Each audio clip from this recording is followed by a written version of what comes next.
Hi all, I+ training സൊല്യൂഷൻസിൻ്റെ പുതിയൊരു ക്ലാസ്സിലേക്ക് സ്വാഗതം.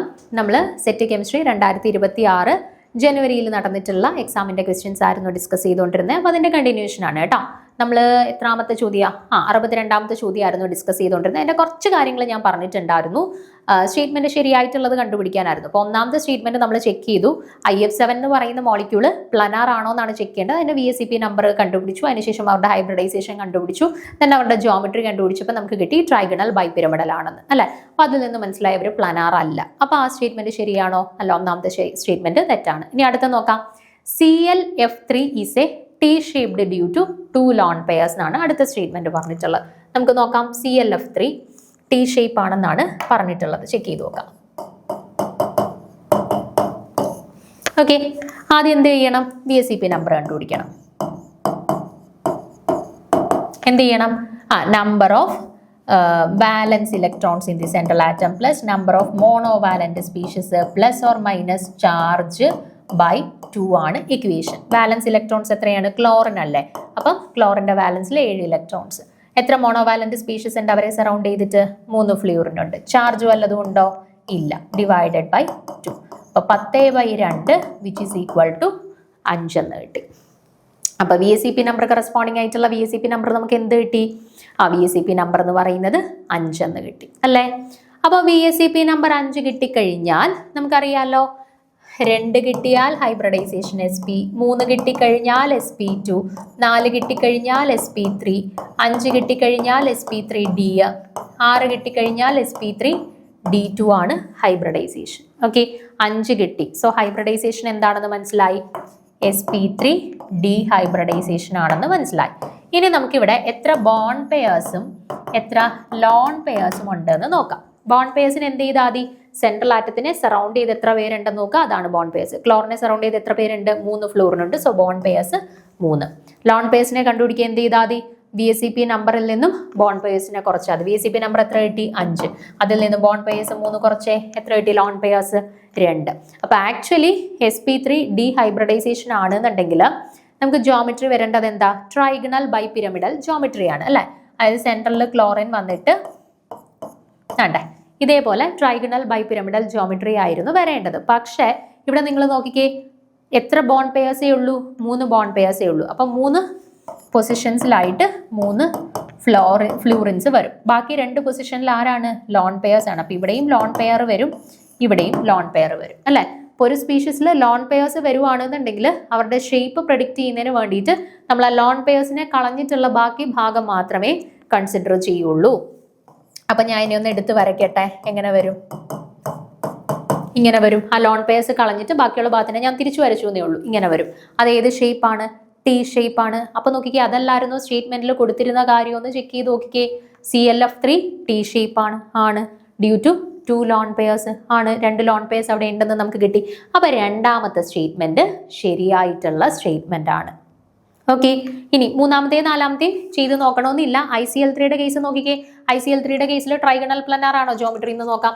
ICl3 എന്ന് പറയുമ്പോൾ വാലൻസ് ഇലക്ട്രോൺസ് 7, 3 മോണോവാലന്റ് സ്പീഷീസ്, ചാർജ് ഒന്നുമില്ല. ഡിവൈഡഡ് ബൈ 2 എന്ന് പറയുമ്പോൾ 10/2 5 വരുമ്പോൾ SP3D ഹൈബ്രിഡൈസേഷൻ ആണ് വരുന്നത്. പക്ഷെ ഇവിടെയും നോക്കിക്കേ, 3 ക്ലോറിൻ ആണ്. അപ്പം 3 ബോണ്ട് പെയേഴ്സും ഉണ്ട്, ബാക്കി 2 ലോൺ പെയേഴ്സും ആണ്. അപ്പം നേരത്തെ കണ്ടീഷൻ പോലെ 3 ബോണ്ട് പെയേഴ്സ് 2 ലോൺ പെയേഴ്സ് വന്നാൽ ഇവരുടെ ഷേപ്പ് എന്തേ വരുള്ളൂ? T ഷേപ്പേ വരുള്ളൂ. പക്ഷെ ട്രൈഗണൽ പ്ലനാർ എന്നാണ് ക്വസ്റ്റ്യനിൽ തന്നിട്ടുള്ളത്. അപ്പോൾ അത് ശരിയാവുമോ? ഇല്ല, ശരിയാവത്തില്ല. ഇനി അടുത്ത pseudo halogens containing halogen atoms bonded to each other ആണോ? അല്ല. സ്യൂഡോ ഹാലജൻസ് എന്ന് പറയുമ്പോൾ നമ്മുടെ സയനൈഡ്, തയോസയനൈഡ്, SCN, NC അതുപോലെ ഹാലജൻസ് ഒഴികെയുള്ള ആളുകളും കൂടി ബോണ്ടിങ്ങിൽ ഇൻവോൾവ് ചെയ്യുമ്പോഴാണ് നമ്മൾ അവരെ സ്യൂഡോ ഹാലജൻസ് എന്ന് പറയുന്നത് കേട്ടോ. ഇവിടെ കൊടുത്തിട്ടുണ്ട്. Pseudo halogens are defined as diatomic molecules containing 2 relatively electronegative units that are symmetrically bound together such as cyanogen, thiocyanogen, etc. അപ്പോൾ ഹാലജൻസ് മാത്രമാണോ സ്യൂഡോ ഹാലജൻസിനകത്ത് ബൗണ്ട് ചെയ്യുന്നത്? അല്ല. ഹാലജൻസിനെ പോലെ ബിഹേവ് ചെയ്യും, പക്ഷേ ആക്ച്വലി അവർ ഹാലജൻസ് ആയിരിക്കത്തുമില്ല. അങ്ങനെയുള്ളവരാണ് സ്യൂഡോ ഹാലജൻസ്. അപ്പോൾ അതും റോങ് ആണ്. അപ്പോൾ തന്നിട്ടുള്ളതിൽ ഏത് സ്റ്റേറ്റ്മെന്റ് മാത്രമേ ഉള്ളൂ ശരിയായിട്ടുള്ളത്? ഓപ്ഷൻ B മാത്രമേ ഉള്ളൂ ശരിയായിട്ടുള്ളത്. ആൻഡ് ഈ പറയുന്ന VSEPR തിയറി വളരെ ഇമ്പോർട്ടൻ്റ് ആണ്. നിങ്ങൾ ജസ്റ്റ് ബേസിക് ആയിട്ടുള്ള കാര്യങ്ങളൊന്ന് പഠിച്ചു കഴിഞ്ഞാൽ എല്ലാ തവണയും ഒരു ക്വസ്റ്റ്യൻ കിട്ടിക്കോളും. ഓക്കെ, നമ്മൾ യൂട്യൂബിലും VSEP തിയറിയുടെ ഷോർട്ട് വീഡിയോ അപ്ലോഡ് ചെയ്തിട്ടുണ്ട്. അതേപോലെ നമ്മൾ ക്ലാസ് എടുത്ത സമയത്തും ഇത് ഡീറ്റെയിൽ ആയിട്ട് എടുത്തിട്ടുണ്ട് കേട്ടോ. അപ്പോൾ അത് അറ്റ്ലീസ്റ്റ് ഒന്ന് കണ്ടിട്ടുള്ള ആളുകൾക്ക് ഇതുമായിട്ട് റിലേറ്റ് ചെയ്ത് എന്ത് ക്വസ്റ്റ്യൻ വന്നു കഴിഞ്ഞാലും ആൻസർ ചെയ്യാൻ പറ്റിക്കോളൂ. ഓക്കെ, അടുത്ത ചോദ്യം 63ാമത്തെ ചോദ്യം നോക്കാം. Among halogens, which has the highest oxidizing power in aqueous solution and why? അപ്പോൾ ഇവിടെ നമുക്ക് 4 ഹാലജൻസ് തന്നിട്ടുണ്ട്. അപ്പോൾ അതിൽ ഏറ്റവും കൂടുതൽ ഓക്സിഡൈസിങ് പവർ ഉള്ളത് ആർക്കാണ്? aqueous സൊല്യൂഷനിൽ ഏറ്റവും കൂടുതൽ ഓക്സിഡൈസിങ് പവർ ഉള്ളത് ആർക്കാണ്?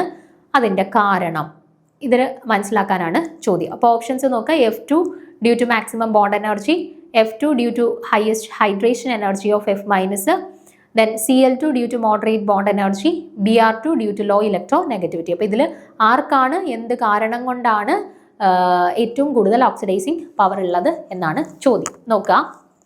All the halogens are oxidizing agents. However, the reactivity decreases down the group. Thus, fluorine is the strongest oxidizing agent and iodine is the weakest. അപ്പോൾ പൊതുവേ halogens fluorine, chlorine, bromine, iodine എല്ലാവർക്കും oxidising nature ഉള്ളവരാണ്. പക്ഷേ മുകളിൽ നിന്ന് താഴേക്ക് വരുമ്പോൾ fluorine, chlorine, bromine, iodine താഴോട്ട് വരുന്നതിനനുസരിച്ച് അവരുടെ ഓക്സിഡൈസിങ് പവർ ഡിക്രീസ് ചെയ്ത് വരും. അതായത് ഫ്ലൂറിനാണ് ഏറ്റവും ഓക്സിഡൈസിങ് നേച്ചർ ഉള്ളത്. ആൻഡ് ആർക്കാണ് ഏറ്റവും കുറവ് വരിക? അയഡിനാണ് ഏറ്റവും കുറവ് ഓക്സിഡൈസിങ് പവർ വരുന്നത്. ഓക്കെ, അപ്പോൾ അതിൽ നിന്ന് നമുക്ക് മനസ്സിലായി ഫ്ലൂറിനാണ് ഏറ്റവും കൂടുതൽ ഓക്സിഡൈസിങ് പവർ ഉള്ളത്. പക്ഷേ ഫ്ലൂറിൻ 2 ഓപ്ഷൻസിൽ വരുന്നുണ്ട്. അപ്പോൾ നമുക്ക് അതിൻ്റെ കാരണവും കൂടി ക്ലിയർ ആക്കിയാലേ പറ്റുള്ളൂ അല്ലേ. But this is mainly due to the fact that electron gain enthalpy becomes less negative as we move down the group. അല്ലേ, നമ്മൾ മുകളിൽ നിന്ന് താഴേക്ക് വരുമ്പോഴത്തേന് ഇലക്ട്രോൺ നെഗറ്റിവിറ്റി ഡിക്രീസ് ചെയ്ത് വരികയാണ് അല്ലേ. ഇലക്ട്രോൺ നെഗറ്റിവിറ്റി എന്തായിട്ട് മാറുന്നു? ലെസ് നെഗറ്റീവ് ആയിട്ട് മാറുന്നു, അല്ലെങ്കിൽ ഇലക്ട്രോൺ നെഗറ്റിവിറ്റി വാല്യൂ ഡിക്രീസ് ചെയ്ത് വരികയാണ് ചെയ്യുന്നത്. However, as we know, the electron gain enthalpy of fluorine is unexpectedly less negative as compared to chlorine. പക്ഷേ നമുക്കറിയാം ഇലക്ട്രോൺ ഗെയിൻ ഇലക്ട്രോൺ നെഗറ്റിവിറ്റി നോക്കുമ്പോൾ ഫ്ലൂറിനാണ് ഏറ്റവും ഇലക്ട്രോൺ നെഗറ്റീവ് ആയിട്ടുള്ളത്. പക്ഷേ ഇലക്ട്രോൺ ഗെയിൻ എന്താൽപ്പി വെച്ചിട്ട് നോക്കുമ്പോഴത്തേനോ നമ്മൾ ഫ്ലൂറിനാണ് എക്സ്പെക്ട് ചെയ്യുന്നത്. മുകളിൽ നിന്ന് താഴേക്ക് വരുമ്പോൾ കുറഞ്ഞു വരുവാണ്. സോ ഫ്ലൂറിനായിരിക്കും ഏറ്റവും വലുതെന്ന് എക്സ്പെക്ട് ചെയ്തു. പക്ഷേ due to the smaller size അവിടെ റിപ്പൾഷൻ ഫാക്ടറും കൂടെ വരുന്നത് കൊണ്ട് ഫ്ലൂറിനെക്കാട്ടിൽ ആർക്ക് ഇലക്ട്രോൺ ഗെയിൻ എന്താൽപ്പി കൂടുതലാണ്?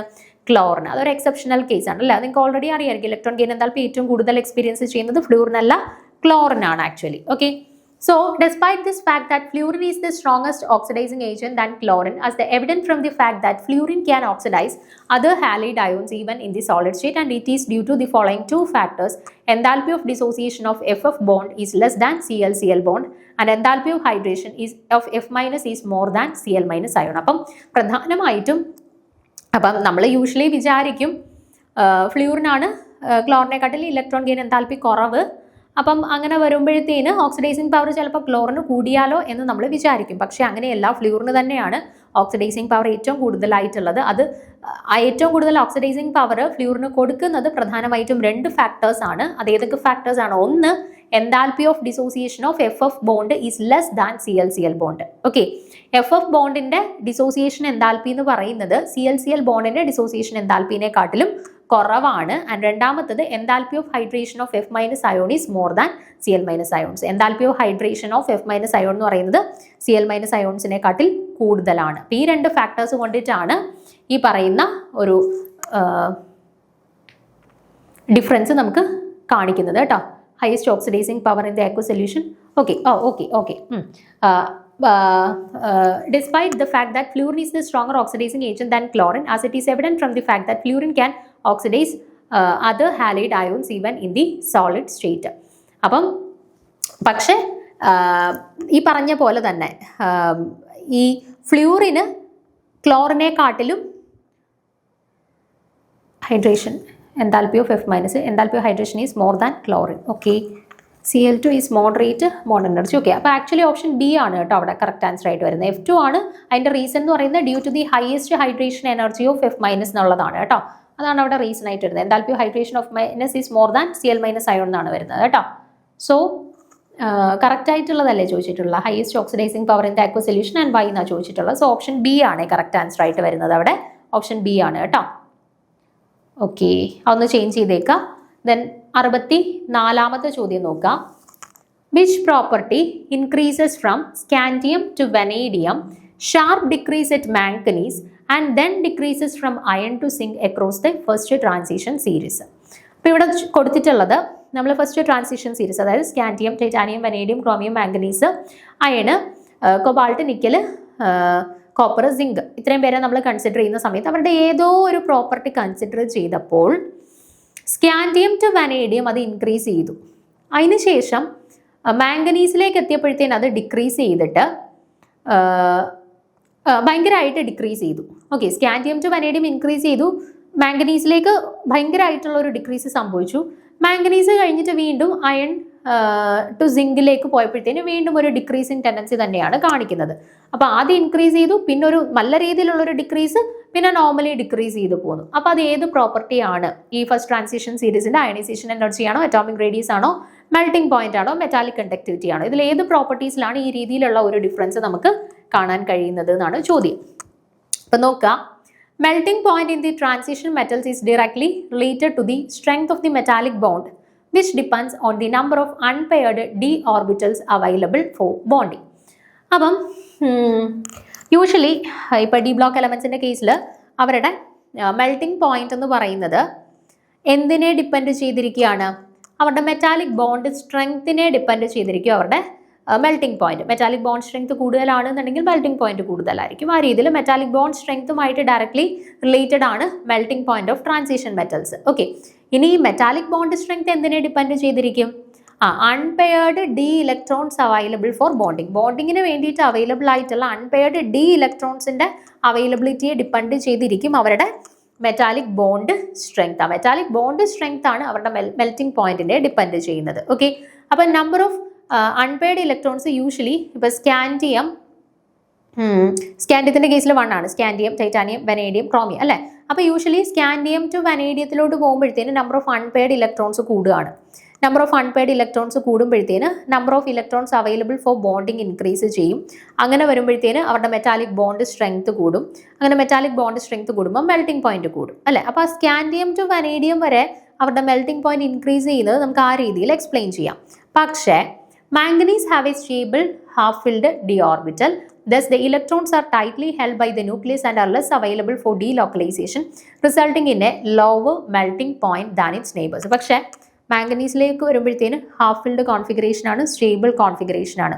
അപ്പോൾ അവിടെയുള്ള ഇലക്ട്രോൺസ് വല്ലതും ബോണ്ടിങ്ങിലേക്ക് ഇൻവോൾവ് ചെയ്യുമോ? ഇല്ല, അവർ ടൈറ്റ്ലി ന്യൂക്ലിയസുമായിട്ട് ഹോൾഡ് ചെയ്ത് വെച്ചേക്കാണ്. കാരണം ഹാഫ് ഫിൽഡ് ആണ്, സ്റ്റേബിൾ ആണ് അല്ലേ? അപ്പം അങ്ങനെ വരുമ്പോഴത്തേന് അവർ ഫ്രീ ആയിട്ട് പോയിട്ട് മെറ്റാലിക് ബോണ്ടിങ്ങിലൊന്നും ഇൻവോൾവ് ചെയ്യാനായിട്ട് താല്പര്യപ്പെടുത്തില്ല. അപ്പോഴത്തേന് എന്ത് ചെയ്യും? Number of electrons available for metallic bonding കുറയുമ്പോഴത്തേന് മെറ്റാലിക് ബോണ്ട് സ്ട്രെങ്ത് കുറയും, അന്നേരത്തേന് മെൽറ്റിംഗ് പോയിന്റ് കുറയും അല്ലേ? അതുകൊണ്ടാണ് മാംഗനീസിലേക്ക് വന്നപ്പോഴത്തേന് ഭയങ്കരമായിട്ടുള്ള ഒരു ഡിക്രീസ് അനുഭവപ്പെട്ടത്. ദെൻ എന്ത് ചെയ്തു? After manganese electron pairing begins, reducing the number of unpaired electrons and decreasing the melting point towards zinc. അതിനുശേഷം പിന്നീട് എന്ത് ചെയ്യും? പെയറിങ് നടക്കും അല്ലേ? 5d6 d7 d8 d9 എന്ന് പറയുമ്പോഴത്തേന് പെയറിങ് നടക്കും. പെയറിങ് നടക്കുമ്പോൾ എന്ത് ചെയ്യും? അൺപെയർഡ് ഇലക്ട്രോൺസ് കുറയും. അപ്പോൾ number of electrons available for bonding decrease ചെയ്ത് വരും അല്ലേ? അങ്ങനെ number of electrons available for bonding decrease ചെയ്ത് വരുമ്പോഴത്തേന് മെൽറ്റിംഗ് പോയിന്റ് എന്ത് ചെയ്യും? ഡിക്രീസ് ചെയ്യും. അതുകൊണ്ടാണ് മാംഗനീസിൽ ഭയങ്കരമായിട്ടുള്ളൊരു ഡിക്രീസ് കാണിച്ചു, ശേഷം വീണ്ടും ഡിക്രീസ് ചെയ്ത് പോകാനായിട്ടുള്ള റീസൺ. അപ്പോൾ ഏത് ക്യാരക്ടറാണ് നമുക്ക് ഈ ഒരു രീതിയിൽ ഈ ഒരു എന്താണ് ക്യാരക്ടറിസ്റ്റിക്സ് വെച്ചിട്ട് നമുക്ക് എക്സ്പ്ലെയിൻ ചെയ്യാൻ പറ്റിയത്?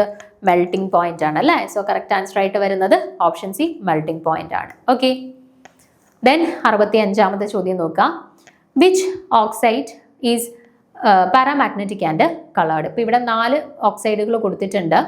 അതിൽ ആരാണ് പാരാമാഗ്നറ്റിക് അതേപോലെ കളേർഡ് ആയിട്ടുള്ളത് എന്നാണ് കണ്ടുപിടിക്കേണ്ടത്. നമുക്ക് നോക്കാം.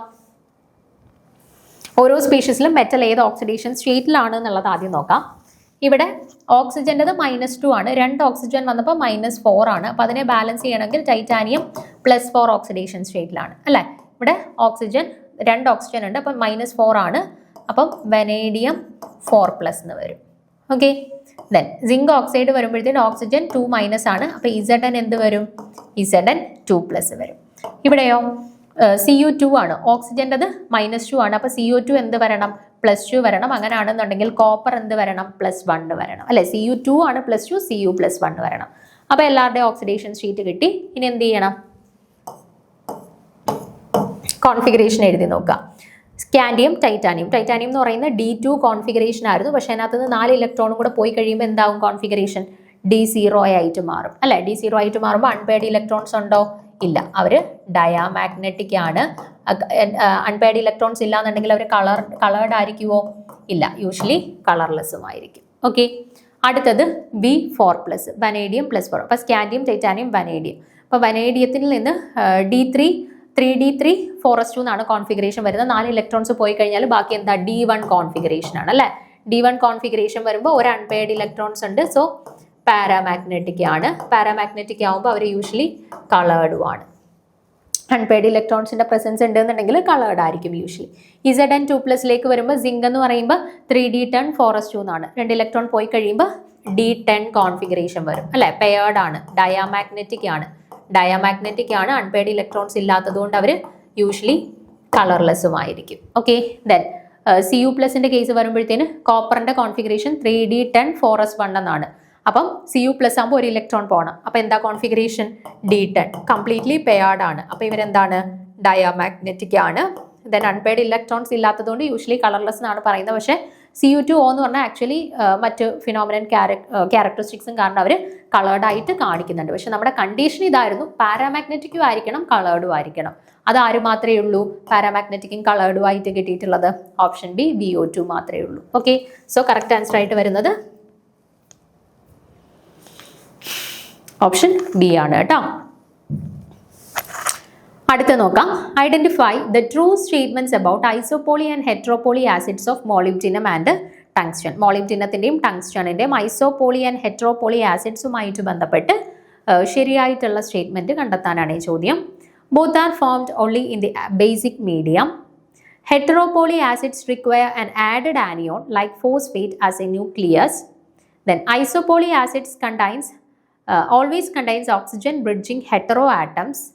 Then all heteropoly acids are insoluble in water. ഇത്രയും സ്റ്റേറ്റ്മെന്റ്സ് ആണ് നമുക്ക് കൊടുത്തിട്ടുള്ളത്. അപ്പോൾ ഇതിൽ ശരിയായിട്ടുള്ള സ്റ്റേറ്റ്മെന്റ് ആണ് നമുക്ക് കണ്ടുപിടിക്കാനായിട്ടുള്ളത്. നോക്കാം, നമുക്ക് ആദ്യം ഐസോപോളി ആൻഡ് ഹെറ്ററോപോളി ആസിഡ്സ് എന്താണ് എന്നുള്ളതൊന്ന് പരിചയപ്പെടാം. അതിനുശേഷം ആൻസറിലോട്ട് പോകാമേ. A weak acid formed from the amphoteric metals of group 5 and 6, especially tungsten, vanadium and molybdenum as central atom, are known as polyacids, and they are mainly of two types. അപ്പം weak acid formed from amphoteric metals, അതായത് group 5ലും group 6ലും ഉള്ള amphoteric metals ആയിട്ട്, അതായത് especially molybdenum ഉണ്ട്, tungsten ഉണ്ട്, അതേപോലെ തന്നെ പനേഡിയം ഉണ്ട്. അപ്പോൾ അവർ സെൻട്രൽ ആറ്റമായിട്ട് വരുന്ന കോമ്പൗണ്ട്സിനെയാണ് നമ്മൾ പോളി ആസിഡ്സ് എന്ന് പറയുന്നത്. ആൻഡ് പോളി ആസിഡ്സിനെ തന്നെ നമുക്ക് ഫെർദർ രണ്ടായിട്ട് ക്ലാസിഫൈ ചെയ്യാനായിട്ട് പറ്റും. നോക്കുക, anions of weak acids derived from metals such as molybdenum, vanadium, tungsten has a property of condensing reversibility as pH is lowered to give a series of anions from what are termed as isopoly acids. അപ്പം ഐസോപോളി ആസിഡ്സും ഉണ്ട്, ഹെറ്ററോപോളി ആസിഡ്സും. ഈ പറയുന്ന poly acids നമ്മൾ പറഞ്ഞ usually group 5 group 6 amphoteric ആയിട്ടുള്ള molybdenum, എന്താണ് നമ്മുടെ ടങ്സ്റ്റണ്, അതേപോലെ വനേഡിയം, ഇവർ സെൻട്രൽ ആറ്റമായിട്ട് വരുന്ന കോമ്പൗണ്ട്സ് ആണ് പോളി ആസിഡ്സ്. അപ്പോൾ അതിൽ തന്നെ ഐസോപോളി ആസിഡ്സും ഉണ്ട്, ഹെറ്ററോപോളി ആസിഡ്സും ഉണ്ട്. അതിൽ ഐസോപോളി ആസിഡ്സ് യൂഷ്വലി ഫോം ചെയ്യുന്നത് anions of weak acid derivatives ആണ് കേട്ടോ. Formed as anions of weak acid derivatives, അതായത് മോളിബ്ഡിനം, വനേഡിയം, ടങ്സ്റ്റൺ, ഇതിൻ്റെയൊക്കെ weak acids, anions of weak acids ആയിട്ടാണ് യൂഷ്വലി ഇവർ ഫോം ചെയ്യുന്നത്. ആൻഡ് അതേ സമയം തന്നെ നമ്മുടെ ഹെറ്ററോപോളി ആസിഡ്സ് ഫോം ചെയ്യുന്നത് condensation takes place in certain other non metal such as phosphorus, silicon is known as heteropoly acids. അതായത് ചില ഈ പറയുന്ന നോൺ മെറ്റൽസ് ആയിട്ടുള്ള ഫോസ്ഫറസ്, സിലിക്കൺ പോലെയുള്ള സ്പീഷീസുകളുടെ കണ്ടൻസേഷൻ റിയാക്ഷൻസ് വഴിയാണ് ആര് ഫോം ചെയ്യുന്നത്? ഹെറ്ററോപോളി ആസിഡ്സ് ഫോം ചെയ്യുന്നത്. Okay, so heteropoly anions are formed if a molybdate or tungstate solution is acidified in the presence of phosphorus, silicon or other ions. അപ്പോൾ heteropoly acids usually എങ്ങനെയാണ് form ചെയ്യുന്നത്?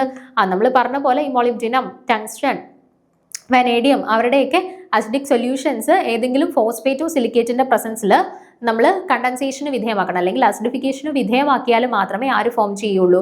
Heteropoly acids form ചെയ്യുള്ളൂ. And heteropoly acids are quite soluble in water and other polar solvents. പൊതുവേ heteropoly acids വാട്ടറിലും അതേപോലെ തന്നെ polar സോൾവെൻസിലും ഒക്കെ soluble ആയിട്ടാണ് കണ്ടുവരുന്നത് കേട്ടോ. അപ്പോൾ ഏതാണ് ശരിയായിട്ടുള്ളത്? Both are formed only in basic medium ആണോ? ബേസിക് മീഡിയത്തിലാണോ? അല്ല, നമ്മൾ രണ്ടിടത്തും അസിഡിക് മീഡിയത്തിലാണ് അവരെ പ്രിപ്പയർ ചെയ്യുന്നതെന്നാണ് പറഞ്ഞത്. അപ്പോൾ ആദ്യത്തെ സ്റ്റേറ്റ്മെന്റ് തെറ്റാണ്. നമുക്ക് ശരിയായിട്ടുള്ള സ്റ്റേറ്റ്മെന്റ് ആണ് ചോദിച്ചിട്ടുള്ളത്. പിന്നെ എന്താണ്, all heteropoly acids are insoluble in water ആണോ? വാട്ടറിൽ ഇൻസോലബിൾ എന്നാണോ നമ്മൾ പറഞ്ഞത്? അല്ല, സോലബിൾ എന്നാണ് നമ്മൾ പറഞ്ഞത്. വാട്ടറിലും പൊളാർ സോൾവെൻസിലും സോലബിൾ എന്നാണ് പറഞ്ഞത്. ഓപ്ഷൻ ബി നോക്കിക്കേ, heteropoly acids require an added anion like phosphate as a nucleus. നമ്മൾ പറഞ്ഞു ഹെറ്ററോപോളി ആസിഡ്സ് എന്ന് പറയുമ്പോൾ എന്താണ്, ഈ പറയുന്ന മോളിബ്ഡിനം അല്ലെങ്കിൽ ടങ്സ്റ്റൺ അല്ലെങ്കിൽ വനേഡിയത്തിൽ നിന്ന് അസിഡിഫിക്കേഷൻ്റെ ഭാഗമായിട്ട് ഫോം ചെയ്തതാണ്. പക്ഷേ അതിനെ ആരുടെ പ്രസൻസിൽ അസിഡിഫൈ ചെയ്യണം? ഫോസ്ഫറസ് അല്ലെങ്കിൽ സിലിക്കണിന്റെ പ്രസൻസിൽ അസിഡിഫിക്കേഷന് വിധേയമായിട്ടാണ് അവരെ പ്രിപ്പയർ ചെയ്യുന്നത് അല്ലേ. അപ്പോൾ ഏതാണ് കറക്റ്റ് ആയിട്ട് വരുന്നത്? ഓപ്ഷൻ ബി ആണല്ലേ. Heteropoly acids requires an added anion as a nucleus. അതാണ് കറക്റ്റ് സ്റ്റേറ്റ്മെന്റ് ആയിട്ട് വരുന്നത് കേട്ടോ. ഓപ്ഷൻ ബി ആണ് അപ്പം ശരിയായിട്ട് വരുന്നത്. അടുത്തത് വീണ്ടും നമ്മുടെ ലാന്തനൈഡ് ഷിഫ്റ്റ് റീജൻസുമായിട്ട് ബന്ധപ്പെട്ട ചോദ്യമാണ്. നമുക്ക് കഴിഞ്ഞ തവണത്തെ സെറ്റ് എക്സാമിൻ്റെ പരീക്ഷയ്ക്കും 2 ചോദ്യങ്ങൾ നമ്മുടെ ഷിഫ്റ്റ് റീജൻസുമായിട്ട് ബന്ധപ്പെട്ട് ചോദിച്ചിട്ടുണ്ടായിരുന്നു. ഇത്തവണയും 2 ചോദ്യങ്ങൾ വന്നിട്ടുണ്ടായിരുന്നു. നേരത്തെ ലാസ്റ്റ് ക്ലാസ്സിൽ നമ്മളൊരു ഷിഫ്റ്റ് റീജൻസുമായിട്ട് ബന്ധപ്പെട്ട ചോദ്യം ഡിസ്കസ് ചെയ്തിട്ടുണ്ടായിരുന്നു. രണ്ടാമത്തെ ചോദ്യമാണ്. 2 എളുപ്പമാണ്. അത്യാവശ്യം നമ്മളൊരു ഷോർട്ട് വീഡിയോ എക്സാമിന് തൊട്ട് മുന്നേ ആയിട്ട് ചെയ്തിട്ടുണ്ടായിരുന്നു. അപ്പോൾ അതിൻ്റെ അകത്ത് പറഞ്ഞിട്ടുള്ള പോയിന്റ്സ് മാത്രമേ ഉള്ളൂ. അത് വെച്ചിട്ടുള്ള ചോദ്യമാണ്, ഡയറക്റ്റ്ലി ഉള്ള ചോദ്യമാണ്. എന്താണ് ഷിഫ്റ്റ് റീജൻസ് എന്ന് അറിയാവുന്ന ആർക്ക് വേണമെങ്കിലും ആൻസർ ചെയ്യാൻ പറ്റുന്ന 2 ചോദ്യങ്ങളായിരുന്നു ചോദിച്ചത്. അപ്പോൾ നോക്കിക്കേ, the lanthanide ions most commonly used as an NMR shift reagent. NMR shift reagent ആയിട്ട് നമുക്ക് യൂസ് ചെയ്യാൻ പറ്റുന്ന ലാന്തനൈഡ് അയോൺ ഏതാണ് എന്നാണ് ചോദ്യം. യൂറോപ്പിയം 3+ ആണോ, സീറിയം 3+ ആണോ, ഗഡോലിനിയം 3+ ആണോ, ഡിസ്പ്രോസിയം 3+ ആണോ? അപ്പോൾ ഇതിൽ പല ലാന്തനൈഡ് കോമ്പൗണ്ട്സിനെയും നമുക്ക് ഷിഫ്റ്റ് റിയേജൻസ് ആയിട്ട് യൂസ് ചെയ്യാൻ പറ്റും. പക്ഷേ എങ്കിൽ പോലും ഏറ്റവും മോസ്റ്റ് കോമൺലി യൂസ് ചെയ്യുന്നത് ആരാണ്? യൂറോപ്പിയാണ് കേട്ടോ. EU DPM ത്രൈസും EU FOD ത്രൈസും ആണ് നമ്മൾ മോസ്റ്റ് കോമൺലി യൂസ് ചെയ്യുന്ന 2 ഷിഫ്റ്റ് റിയേജൻസ്. അപ്പോൾ ഇവിടെ കറക്റ്റ് ആൻസർ ആയിട്ട് വരുന്നത് യൂറോപ്പിയം ആണ് കേട്ടോ. ആൻഡ് ഓൾറെഡി നമ്മൾ പറഞ്ഞതായതുകൊണ്ടാണ് ഞാൻ വീണ്ടും എക്സ്പ്ലെയിൻ ചെയ്യാത്ത. ഷിഫ്റ്റ് റിയേജൻസിൻ്റെ കാര്യം നമ്മൾ ഓൾറെഡി പറഞ്ഞിട്ടുണ്ടായിരുന്നു. നേരത്തെ ഒരു ഷിഫ്റ്റ് റിയേജൻസുമായിട്ട് ബന്ധപ്പെട്ട് ക്വസ്റ്റ്യൻ വന്ന സമയത്ത് നമ്മൾ ഡിസ്കസ് ചെയ്തതായിരുന്നു അല്ലേ. എന്തായിരുന്നു ഷിഫ്റ്റ് റിയേജൻസ് എന്ന് പറഞ്ഞാൽ? NMR സ്പെക്ട്രോസ്കോപ്പിയിലാണ് ഈ ഷിഫ്റ്റ് റിയേജൻസിന്റെ ആപ്ലിക്കേഷൻ വരുന്നതെന്ന് പറഞ്ഞു. എന്തുകൊണ്ടാണ് NMR സ്പെക്ട്രോസ്കോപ്പിയിൽ ഷിഫ്റ്റ് റിയേജൻസിനെ യൂസ് ചെയ്യുന്നത്? നമ്മൾ യൂഷ്വലി എടുക്കുന്ന NMR സ്പെക്ട്രം ഭയങ്കര കോംപ്ലിക്കേറ്റഡ് ആയിരിക്കും. പല സിഗ്നൽസും പരസ്പരം കമ്പൈൻ ചെയ്തിട്ടായിരിക്കും നമുക്ക് കാണുക. അങ്ങനെ വരുമ്പോഴത്തേനും നമുക്ക് അതിൻ്റെ ഇന്റർപ്രിട്ടേഷൻ ഡിഫിക്കൽട്ട് ആയിരിക്കും. പക്ഷേ നമ്മൾ അതിൻ്റെ അകത്ത് ഷിഫ്റ്റ് റീജൻസ് ആഡ് ചെയ്ത് കൊടുത്തു കഴിഞ്ഞാൽ നമുക്ക് ഓരോ സിഗ്നൽസിനെയും ഡിഫറൻഷിയേറ്റ് ചെയ്ത് സെപ്പറേറ്റ് ചെയ്യാനായിട്ട് പറ്റും. അപ്പോൾ നമുക്ക് ഇന്റർപ്രിട്ടേഷൻ കുറച്ചും കൂടി ഈസിയർ ആക്കാം കേട്ടോ. അങ്ങനെ NMR സ്പെക്ട്രോസ്കോപ്പിൻ്റെ ഇന്റർപ്രിട്ടേഷൻ കുറച്ചും കൂടി ഈസിയർ ആക്കാൻ വേണ്ടിയിട്ട് നമ്മളെ ഹെൽപ്പ് ചെയ്യുന്നവരാണ് ഈ പറയുന്ന ലാന്തനൈഡ് ഷിഫ്റ്റ് റിയേജൻസ് കേട്ടോ. യൂഷ്വലി പാരാമാഗ്നറ്റിക് സ്പീഷീസ് ആണ് നമ്മൾ ഈ ലാന്തനൈഡ് ഷിഫ്റ്റ് റിയേജൻസ് ആയിട്ട് യൂസ് ചെയ്യുന്നത്. ആ പോയിന്റ്സും കൂടെ നോക്കി വെച്ചേക്കുക കേട്ടോ. അപ്പോൾ ഇവിടെ കറക്റ്റ് ആൻസർ ആയിട്ട് വരുന്നത് ആര് തന്നെയാണ്? ഓപ്ഷൻ എ യൂറോപ്പിയം എന്നുള്ളത് തന്നെയാണ് കറക്റ്റ് ആൻസർ ആയിട്ട് വരുന്നത്. ഓക്കെ, ബാക്കി ക്വസ്റ്റ്യൻസ് ഉണ്ട്, നമുക്ക് ഡീറ്റെയിൽ ആയിട്ട് വരുന്ന ക്ലാസ്സിൽ ഡിസ്കസ് ചെയ്യാം. Okay, thank you.